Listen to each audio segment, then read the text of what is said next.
Buenos días, muchas gracias a la Universidad Finisterre, al Club Monetario, a Klaus Schmidheubel por invitarme a esta sesión. Siempre es un desafío compartir con Sergio Vitar una mesa.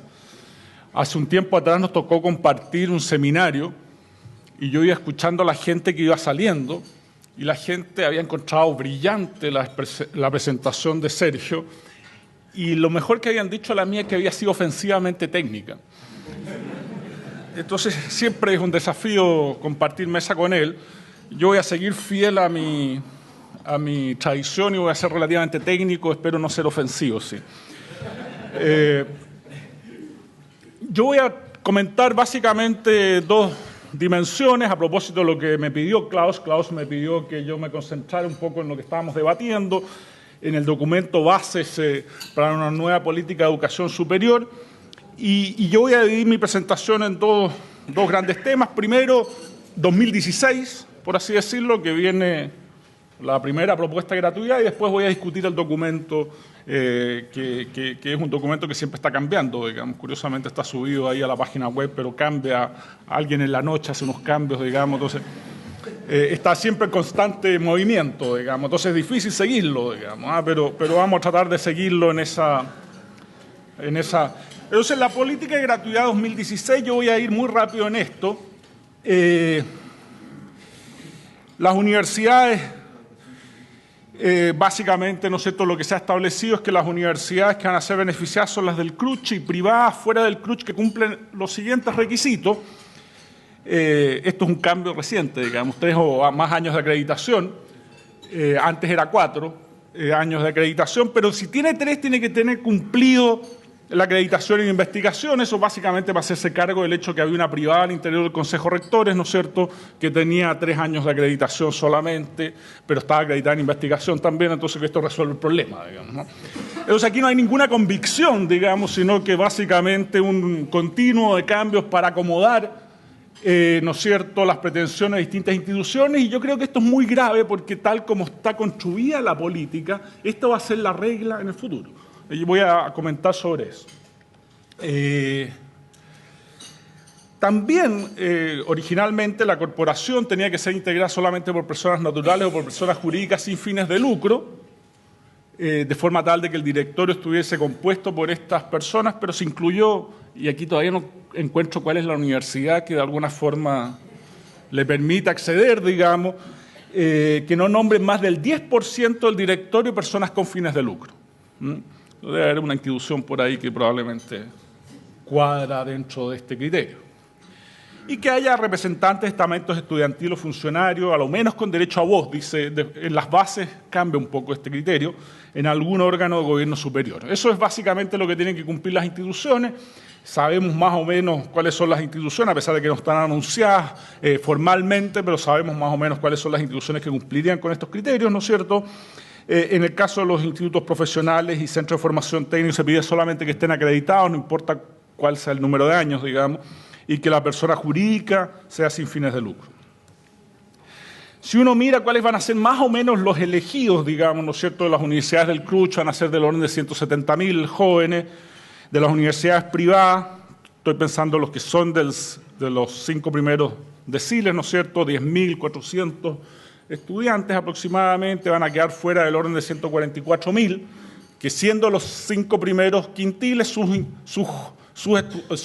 instituciones en las que están esos jóvenes no cumplen con los criterios que está estableciendo el gobierno para este primer año, y en el caso de los institutos profesionales y centros de formación técnica van a quedar 54.000 estudiantes beneficiados y básicamente 245.000 fuera, que se concentran en algo así como 4 instituciones, INACAP, el Instituto Profesional de Chile, AYEP, digamos, que quedan fuera por los criterios que se están estableciendo de alguna forma en esta norma, digamos.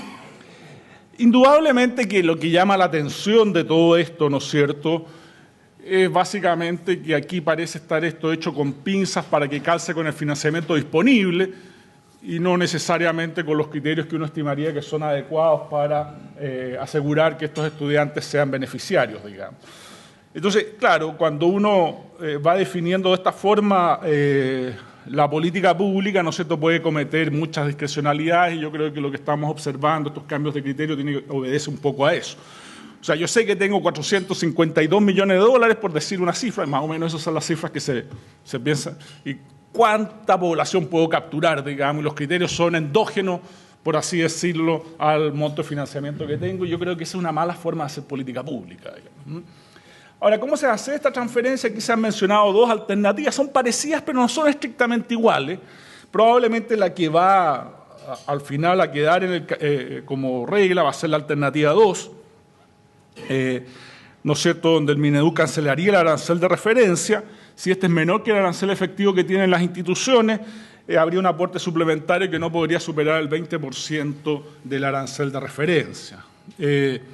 Ahora uno se pregunta por qué el 20, no el 15 o el 25, digamos, ¿no es cierto? O sea, de nuevo, da la impresión de que esto es para cuadrar sencillamente el presupuesto.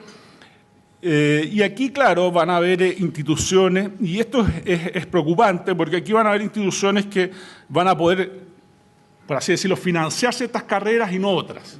Entonces, ¿qué decisión van a tomar las instituciones de educación superior? Tienen que definir ahora su matrícula, sus nuevas vacantes, van a actuar en función de estos criterios, van a elegir otros criterios, si no pueden financiar a todos los estudiantes van a disminuir las matrículas en esas carreras, es conveniente para el país que esas matrículas se disminuyan, van a aumentar en aquellas que sí van a financiar por así decirlo, el beneficio, digamos, ¿no es cierto?, el beneficio les alcanza para financiar la carrera. ¿Qué pasa eso con el sistema, digamos? O sea, aquí, por ejemplo, las ingenierías no van a alcanzar a ser financiadas en casi todas las instituciones del Consejo de Rectores con este criterio. ¿Qué van a hacer las universidades? ¿Van a ofrecer menos ingeniería? No sabemos mucho lo que van a hacer, digamos. Entonces empieza a ser todo un comportamiento estratégico en función de los criterios que yo pienso que es lo que van a regir en el futuro. Entonces, una primera duda que surge de esta dimensión. Vamos al documento base, que como digo es un documento que está constantemente cambiando, entonces uno se pierde de repente. Pero antes de entrar a eso, ¿qué ha pasado un poco en Chile? Digamos? Porque yo creo que es importante entender cuáles son los fenómenos que han estado ocurriendo, porque muchas veces la gente habla y sostiene una serie de afirmaciones que no están respaldadas en la evidencia. Primero hubo un rápido crecimiento en la matrícula, como decía Sergio, ¿no es cierto? El año 2000 nosotros teníamos 435.000 estudiantes en educación superior, el año 2010 teníamos 1.070.000. O sea, más que duplicamos en 10 años. Eso no ocurrió en ninguna otra parte del mundo. En ninguna otra parte del mundo. Eso fue producto de un nuevo esquema de financiamiento que promovió Sergio, ¿no es cierto?, por una serie de cambios que se hicieron en la política. Había una demanda latente por acceso a la educación superior. Los retornos a la educación superior en promedio siguen siendo significativos a pesar de todo el aumento que había en la oferta. Hoy día el retorno a la educación superior, el año 2013, usando la encuesta CACEN, es exactamente el mismo que había en el año 90. O sea, a pesar del tremendo aumento en oferta, sigue siendo muy atractivo en promedio acceder a la educación superior. Por supuesto que hay mucha heterogeneidad y el sistema nos ha dado cuenta muy bien de esa heterogeneidad. Ahora, el financiamiento, claro, descansó principalmente en familia. Incluso uno puede, usando algunos antecedentes, puede decir que las familias financiaron parte de la investigación de las universidades, que yo creo que eso es un error, digamos, en el diseño del sistema de financiamiento. Las familias no tenían mecanismos de protección adecuados en caso de eventos negativos, digamos. Eso explica, yo creo que parte de las movilizaciones del 2011. Y los sistemas de ayuda no tenían realmente incentivos para el control de costos. No sabemos si hay una paradoja que se llama Bennett Effect en la literatura, digamos, que señala que el Estado da más ayuda y lo único que hace eso es producir un aumento de costos, digamos, de las universidades. No teníamos claro que eso existe en Chile. De hecho, la evidencia poca, mediocre, disponible, sugiere que no hay. Pero yo no querría hacer esa afirmación tan categóricamente. Puede existir algo de eso. Pero uno tiene que pensar entonces cómo desarrolla mecanismos de ayuda estudiantil para evitar esos efectos. En el fondo lo que pasa es que las universidades tratan de discriminar perfectamente a los estudiantes. hacen discriminación de precios. Entonces, con mecanismos de becas internos, ¿no es cierto?, le sacan el máximo excedente posible a los que pueden pagar más y a los que pueden pagar menos le dan una beca complementaria. Y ustedes ven que las universidades usan todo ese tipo de prácticas, digamos. O sea, probablemente hay algo de eso sucediendo. Y claro, la masificación que observamos desbordó el sistema. Hay poca reflexión sobre la mejor forma de abordar el financiamiento institucional, por ejemplo. Escasa innovación, poco accountability todavía, visión difusa sobre el desarrollo futuro del sistema de educación superior. Por ejemplo, en este documento Bases no hay ninguna visión sobre hacia dónde se quiere que converja el sistema de educación superior. ¿Tenemos alguna idea? ¿Hay una reflexión profunda en el país respecto de eso? Y yo diría que no. Yo diría que no. Y claro, hay una escasa articulación también del sistema intra e interinstitucional. Por ejemplo, los sistemas, no sé, pues de los principales países del mundo son mucho más articulados. Uno puede partir, por ejemplo, en el equivalente a un CFT y terminar en una universidad. La posibilidad de que eso ocurra en Chile es cero prácticamente. Entonces, eso demuestra desafíos que tenemos pendientes. Y eso es mucho más inclusiva, ese tipo de visión, ¿no es cierto?, que una visión donde yo trato de que los estudiantes más vulnerables entren directamente a la universidad. La experiencia internacional en eso muestra que es bastante fracasada ese tipo de políticas, digamos. Entonces, para ustedes, si ustedes miran aquí, ¿no es cierto?, Chile, si ustedes ven PIB con ingreso per cápita ajustado por paridad del poder de compra y cobertura bruta. ¿Y por qué cobertura bruta? Porque es la única forma de comparar a los países. Ustedes ven que Chile está mucho más arriba de lo que debería, dado su PIB per cápita. Esto habla un poco de lo rápido que fue la masificación. Fíjense que países como que tienen gratuidad, Suiza, Alemania, son países que para su ingreso per cápita están muy por debajo de lo que deberían estar, dado su nivel de desarrollo. Y eso es algo relevante, voy a mencionarlo después. ¿Qué es lo que pasa atrás? Fíjense ustedes además que todas estas consideraciones hay que tenerlas en cuenta cuando uno mira el mundo. Aquí hay 15 años básicamente de países que están hablando de la necesidad de aumentar el gasto en educación superior. Y fíjense lo difícil que es. O sea, hay una muestra distinta de países, sistemas gratuitos, sistemas más privados, de financiamiento más privado, sistemas de financiamiento más público, gratuitos, no gratuitos. Lo difícil que es aumentar el gasto público en educación superior. Y los países que mejor lo logran son los que combinan gasto privado con gasto público.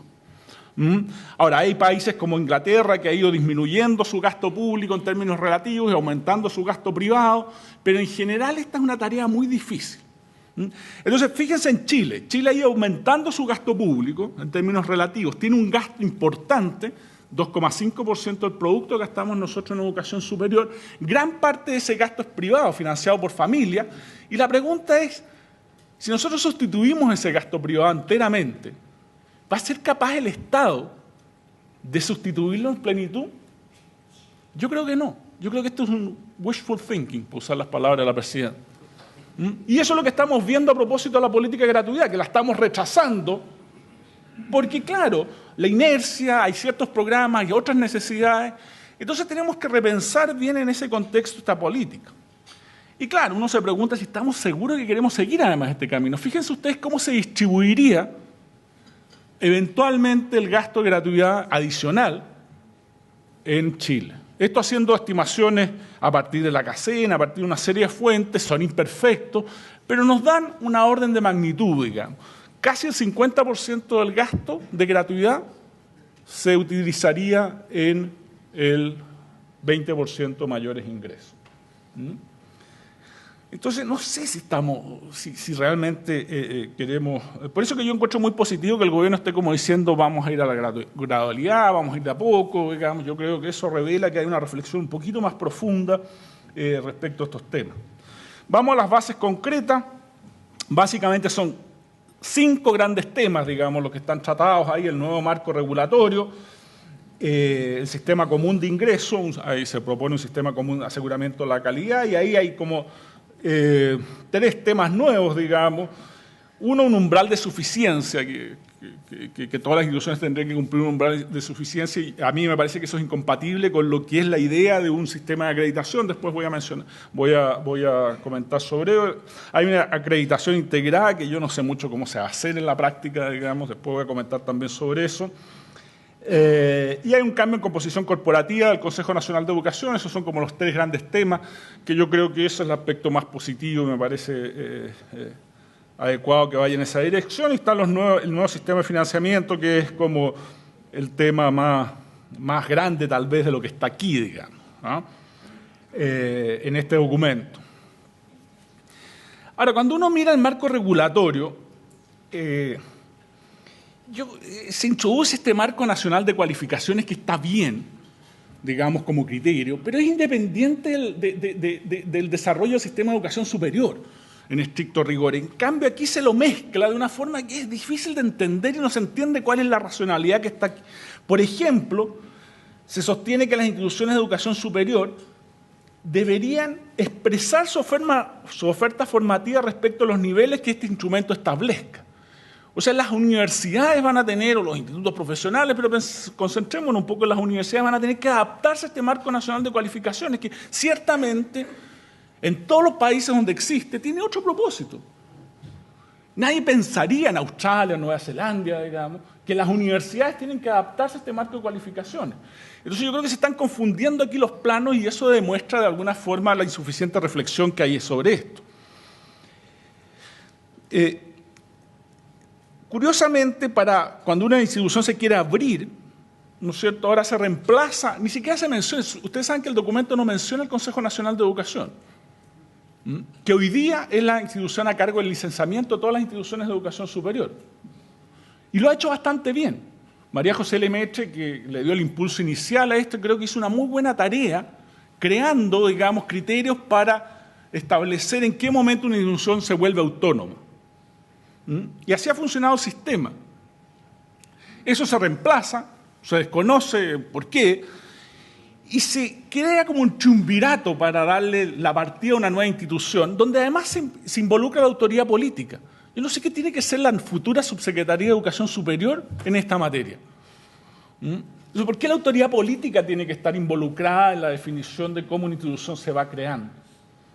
Pero una política de gratuidad sí tiene sentido, porque define, ¿no es cierto?, los costos del sistema.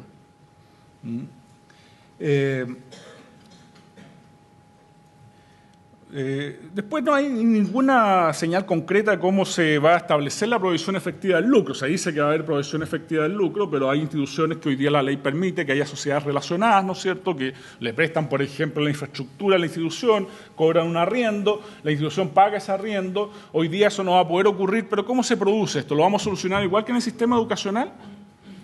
O sea, va a haber un crédito garantizado por la Corfo, digamos, para que la institución pueda comprar esa propiedad. ¿Cómo se va a hacer, digamos? O sencillamente la universidad va a comprar, va a ir al mercado a buscar un crédito. Todo ese tipo de cosas no están definidos, no hay. Por eso que a uno le llama la atención de que en septiembre va a entrar el marco regulatorio. Si uno usa este documento, digamos, como base, uno cree que la reflexión todavía es muy insuficiente. Después hay un sistema común de ingresos. Todas las instituciones que hay en Chile utilizarían un mismo sistema de ingresos. Eso no existe en ninguna parte del mundo.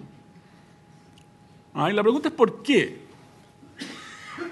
Aquí hay una cierta, yo creo que se hace una analogía con el sistema escolar, donde sí tiene sentido, pero no está muy claro por qué. Hoy día, por ejemplo, el CRUCH decide discrecionalmente qué instituciones pueden entrar al sistema de ingresos. Hay universidades que hasta hace rato están pidiendo ingresar y el CRUCH no las deja entrar. Nadie sabe muy bien por qué, digamos. Los criterios por los que los excluyen, digamos, son totalmente arbitrarios. Tampoco el sistema tiene hoy día representación de diversos actores. Fíjense ustedes que los establecimientos educacionales no están presentes en el sistema de admisión, que uno debería esperar que estuvieran presentes en el sistema de admisión, tuvieran algo que decir, digamos. ¿No es cierto? Y se verifican cambios todo el tiempo sin evaluación transparente de los nuevos instrumentos. Ahora, la pregunta es si hay alguna justificación para esta propuesta. Y aquí hay dos explicaciones, digamos. Uno es el numerus clausus, que si yo voy a tener una política de gratuidad, yo necesito controlar la matrícula que ingresa al sistema. Eso ocurre en todos los países que tienen gratuidad. El Estado decide cuántos alumnos entran. Por ejemplo, hoy día hay un Hochschulplan en Alemania, ¿no es cierto?, que financia acceso de nuevos estudiantes. Son 91.000 por año que permite el sistema alemán, adicionales a lo que ya estaba ingresando. No sé por qué 91.000, digamos, llegaron a esa cifra, digamos. Y por cada alumno le pone a las instituciones un determinado monto de plata, por cada alumno adicional. ¿No es cierto? Entonces, esa podría ser una justificación. Para eso necesito un sistema común de ingreso. Un sistema común de ingreso me facilita eso. ¿No es cierto?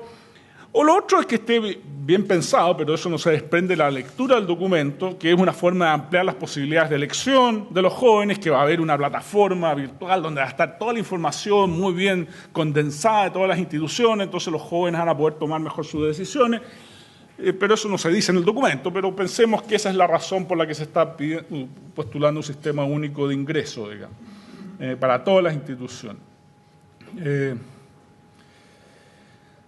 Después, claro, el aseguramiento de la calidad no es evidente que reconozca la heterogeneidad del sistema, digamos. Por ejemplo, se sostiene que se va a evaluar el conjunto del quehacer. Y en el caso de las universidades se postula que la investigación es fundamental, pero no se define qué nivel de investigación. Y la pregunta que surge inmediatamente es, ¿van a haber universidades docentes? O, de acuerdo a este criterio, no van a existir en el futuro universidades docentes. Todas las universidades van a tener que hacer investigación. No sabemos con qué nivel, porque el documento no lo precisa. Pero fíjense ustedes que según el último panorama iberoamericano de educación superior, en América Latina hay 15.000 instituciones de educación superior. Casi 4.000 son universidades.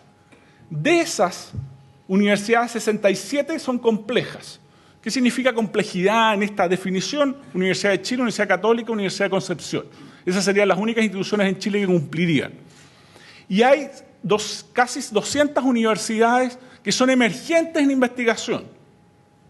Todas las demás, 3.600 universidades tienen menos de 15 investigaciones al año.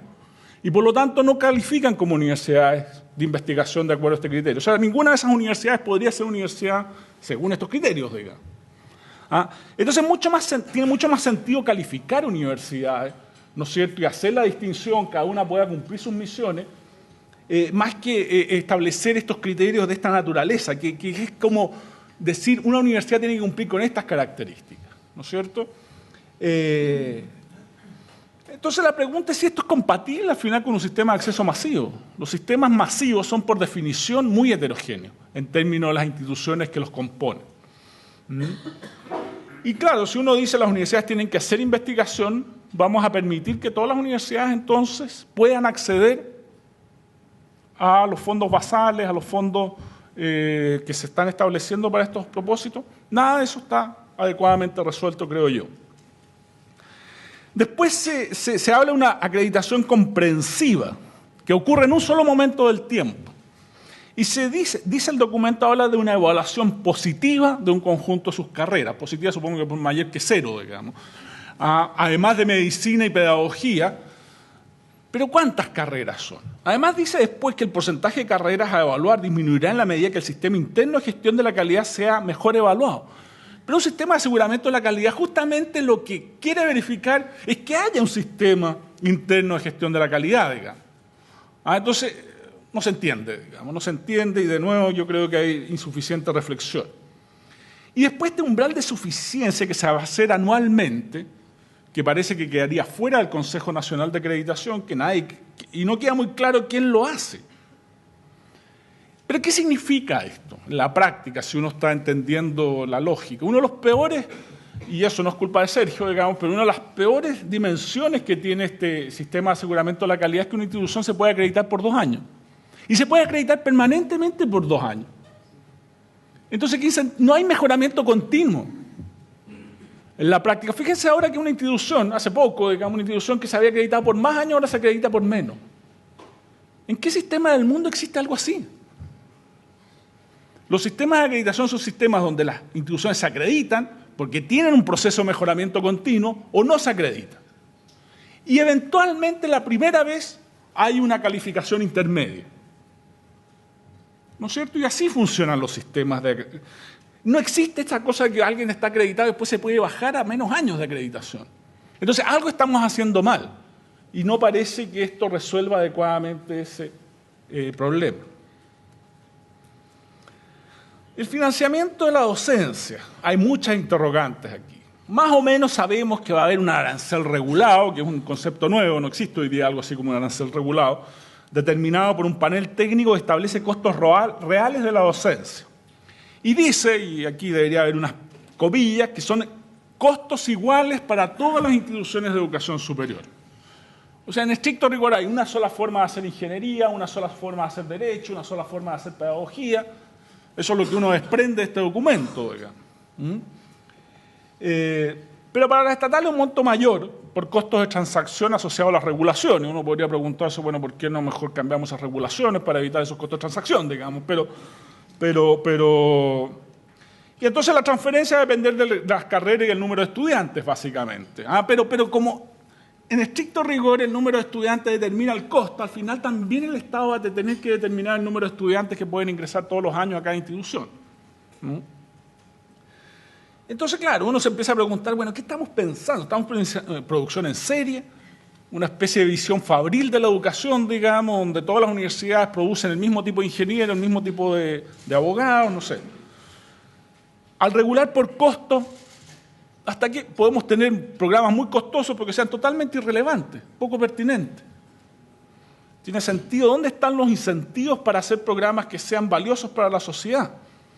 Los rectores están más preocupados de negociar con el Ministerio de Hacienda, con el Ministerio de Educación, ¿no es cierto?, los valores, los aranceles, porque va a determinar mucho lo que está sucediendo. Pero además los sistemas que tienen gratuidad, la cantidad de precios que se observan en esos sistemas son sorprendentes. Fíjense ustedes, miren, esto es el caso de Berlín, la ciudad-estado de Berlín, que tiene todo no sé cómo decirlo, digamos, todo definido en términos de precio. Esto es la pesadilla para los que creen que la mercadización de la educación superior en Chile, digamos, ¿no es cierto? Que porque existen aranceles. Fíjense lo que ocurre en un país con gratuidad que tiene que asignar de acuerdo a algunos criterios los fondos. Esto es Alemania, la ciudad de Berlín, ciudad-estado de Berlín. ¿Cómo define sus precios? Tiene para las humanidades un precio, tiene para ingeniería un precio, pero si una Fachhochschule, que es como una universidad de ciencias aplicadas, digamos, ¿no es cierto?, tiene otro precio si va a estudiar ingeniería. Si va a artes o música, tiene otro precio, porque claro, ahí hay menos estudiantes por profesor, digamos, ¿no es cierto?, y por lo tanto suben los costos. Pero además, si obtiene un euro extra de fuentes terciarias, le paga 0,5 euros, digamos, ¿no es cierto? Si tiene doctorado en la facultad específica, recibe 300.000 euros adicionales solamente por ese efecto. Imagínense cómo se comportan estratégicamente las instituciones en este mundo, digamos, y cómo compiten como locas por cada uno de estos recursos, digamos. Entonces, pensar de que la gratuidad lleva a terminar con la mercadización de la educación superior es una utopía, digamos. Fíjense, además, esta discusión va a ser interesante en Chile, digamos. ¿Cuánto voy a pagar por un profesor de género femenino en Chile, digamos? Adicional, en Berlín se paga 70.000 euros, digamos, si yo contrato una profesora para la universidad. Si además la doctorante de género femenino es 10.000 euros adicionales, digamos, está bien, todo esto está muy bien, digamos, pero yo lo que quiero decir es que a esto lleva una política de este tipo.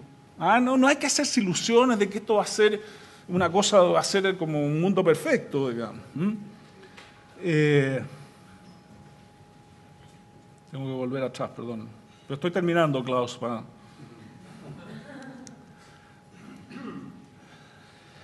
Entonces, claro, en la práctica, ¿no es cierto?, lo que va a pasar en esto es que el Estado está definiendo el vuelo de la institución, digamos, con todo este sistema de precios y con todo este tipo de cosas que ocurre, el riesgo de fosilización del sistema, como ocurre en Alemania, como ocurre en estos países con gratuidad completa, es bien alto, hay poca innovación. Y claro, uno se pregunta, bueno, pues la institución podría no incorporarse a la gratuidad y tal vez una forma de resolver este problema en el que estamos es que sus estudiantes tengan acceso a financiamiento parcial, no de gratuidad, o sea, y que puedan seguir teniendo becas o créditos, y a lo mejor esa es una transición mucho más razonable. Después el documento también habla del financiamiento de investigación y también ahí uno echa de menos una falta de visión, digamos, ¿no? Básicamente es repetir lo que estamos haciendo. Digamos. Hay un financiamiento basal, sujeto a indicadores observados de investigación y creación. para las universidades estatales y una cosa nueva que sería este componente por compromisos futuros relacionados con estas 3 áreas que se mencionan ahí, que eso no estaría abierto en principio a las universidades privadas, digamos. Solamente para las universidades estatales podrían tener tareas estratégicas asociadas a políticas públicas, digamos, por ejemplo. O sea, yo supongo que el ministro Pacheco, por ejemplo, si está preocupado su energía 2050, digamos, él podría contratar con una universidad, en vez de hacerlo in-house, podría contratar con una universidad ese modelo, pero solamente si es con una universidad estatal. Las instituciones privadas seguirían teniendo estos nuevos aportes basales por desempeño, sujetos a investigación, creación y vinculación.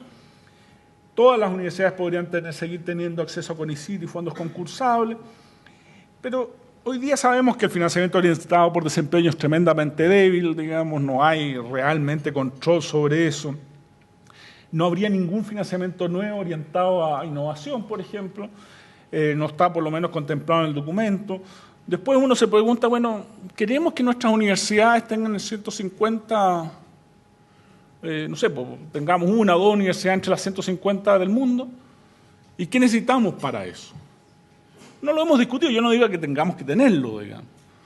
Pero un poco los países, lo que uno observa, están tomando eso, incluso países con gratuidad como Alemania, tienen una iniciativa de excelencia, donde están asignando fondos del orden de 400 millones de euros al año para 11 instituciones de las 400 y tantas que tienen. O sea, cuando uno habla de pensar en levantar universidades, uno piensa en una estrategia muy concreta, muy específica. ¿Queremos eso? Yo no lo sé, digamos, pero me parece que ese es un tipo de cosas que tenemos que reflexionar cuando estamos pensando en unas nuevas bases para la educación superior. Las universidades estatales y privadas son como compartimentos estancos. Las universidades estatales compiten entre sí, aparentemente, en este nuevo esquema. Las universidades privadas compiten entre sí por mejorar. No sé por qué, digamos. ¿Y qué pasa con las humanidades en este modelo? Ya vemos lo que pasamos en Europa. Si ustedes se fijaron, las humanidades reciben un financiamiento mucho más chico. Las humanidades en Europa prácticamente están desapareciendo en este tipo de modelo, a diferencia de Estados Unidos, donde siguen mucho más vivas, digamos.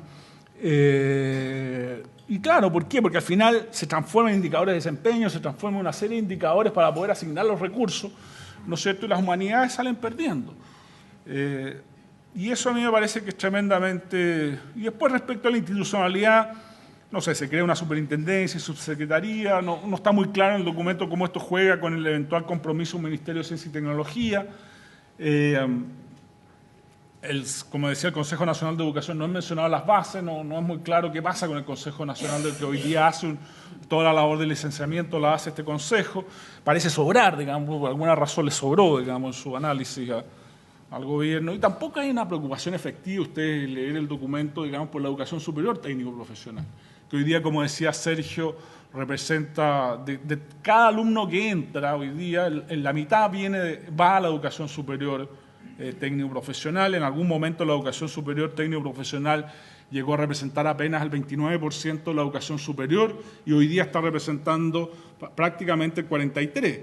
Entonces, también nos tenemos que preocupar, el documento no tiene mayores referencias respecto a esta educación, parece estar algo fuera de lugar en esta foto, digamos. Con eso termino, muchas gracias.